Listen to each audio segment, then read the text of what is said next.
S kakšnim namenom ste se obrnili na svetovalnico za izboljšanje bivanja starejših?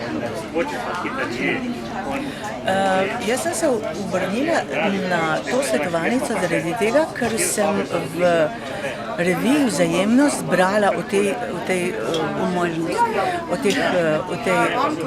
kakšna skupnost bi lahko živela na stara leta.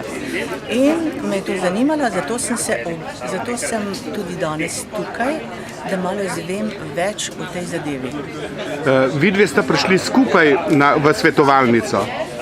Tako je, ker smo prijateljice in bi radi tudi bodoče bile v bližini ena druge ali pa celo skupaj, ampak v ločenih stanovanjih. To je pogoj, da imamo svoje komoditeto, vsaj tudi osnovno, da imaš svojo kopalnico, stranišče in to. V take enote bivalne manjše, ampak da imaš svoj komfort.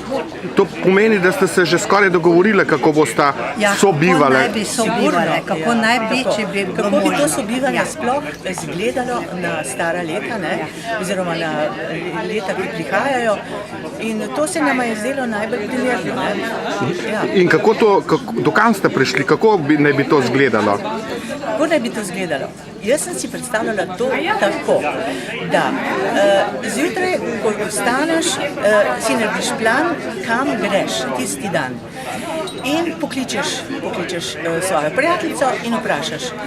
Ti poslušaj, danes bomo pa naredili takle pohod, recimo nekam, ogledali si bova zvečer tale in tale film, zvečer bova šle v kakšen opero, recimo, v gledališče, skratka. Narediš si plan. Ja, ne, to ni nakladanje. To je realno življenje. Kaj? Kakšno nakladanje? To je življenje naše zdajle. Kaj? Kako pa se vi to predstavljate? Ona pa malo drugače. Čakaj, sem prideš, ker bi ga tudi ne sme.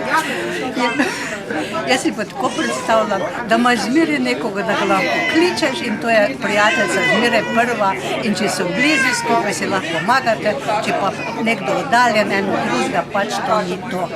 In rabiš polka, če ne prej, ko si malo slabšega zdravja, da imaš nekoga v bližini. In kdaj mislite, da boste to uresničili?